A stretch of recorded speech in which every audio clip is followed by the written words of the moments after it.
Hello everyone, in this video we're sharing with you some more tips to help out the scroll saw beginner.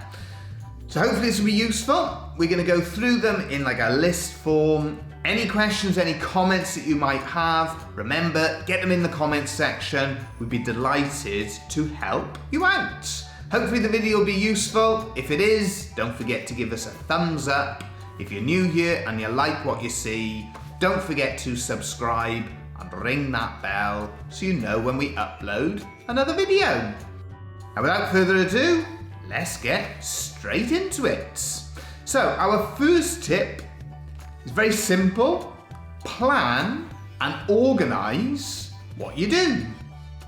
So it's very easy when you just bought your new scroll saw, you set it all up. The first thing you want to do is to get on your scroll saw and start making something.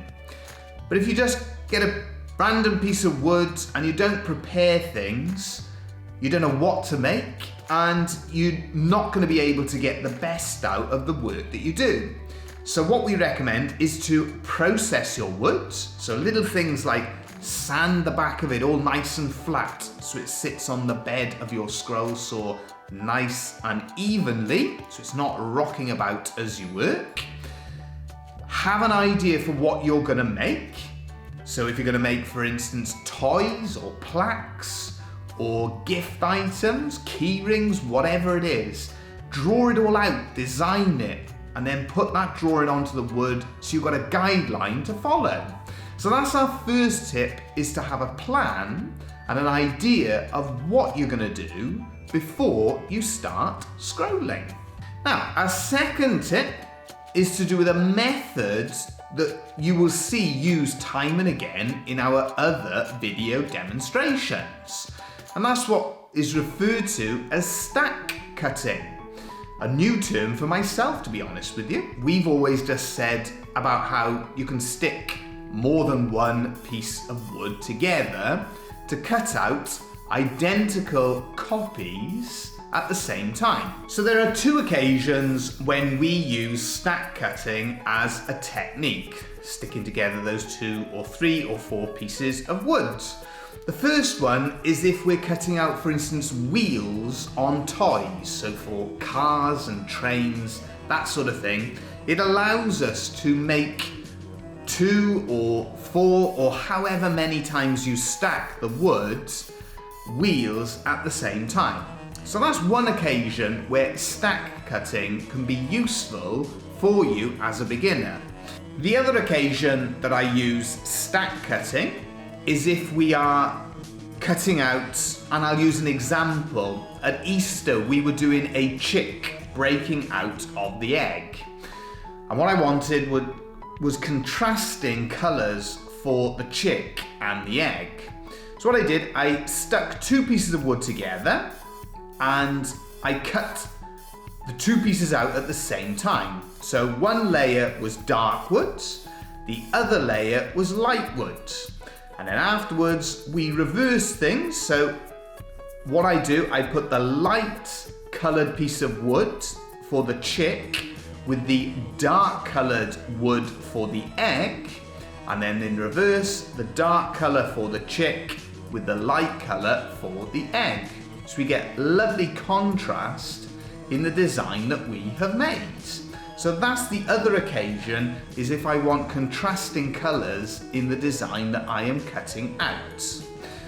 As you're a beginner, if you're interested then in the process, there are 2 methods that I use myself for stack cutting. The one is to sellotape the 2 pieces of wood together.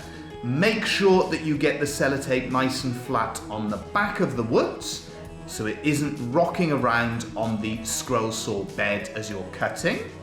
The other method is to screw the 2 pieces of wood together. So we drill a hole in the top layer and screw into the bottom layer. So when we're cutting out, we're stack cutting and cutting those 2 layers out at the same time. Our next tip is under a theme of avoid the burn. Now burning, this can be an issue when working with the scroll saw, the blade can burn the wood as you cut it. So we use different techniques to avoid this. First thing is important to say, have a nice sharp blade. If you've got a sharp blade, that will reduce the chances of burning happening.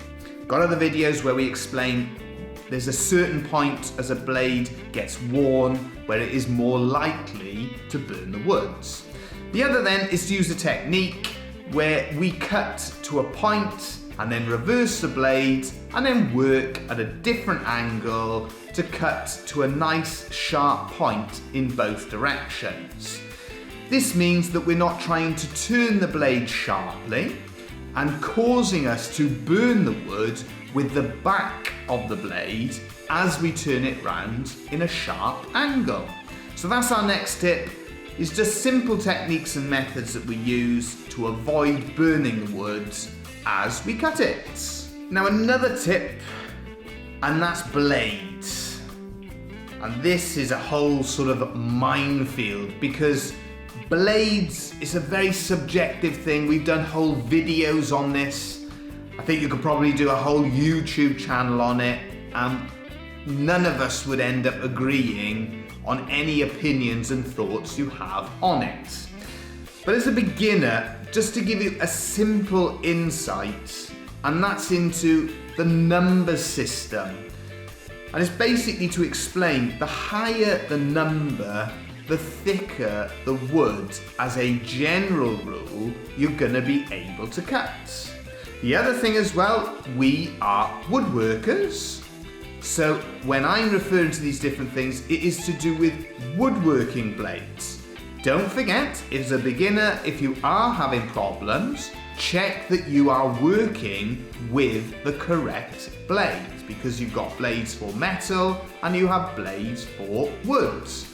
So that's just a little insight into blades. The higher the number as a general rule, the thicker the wood it is able to cut. Now our final little insight is to do with, again, in some ways, organisation, which was our first insight. I have always been used to cutting out love spoons because that's what we do as a family workshop. And so it never was a big issue, the order that we cut things out in.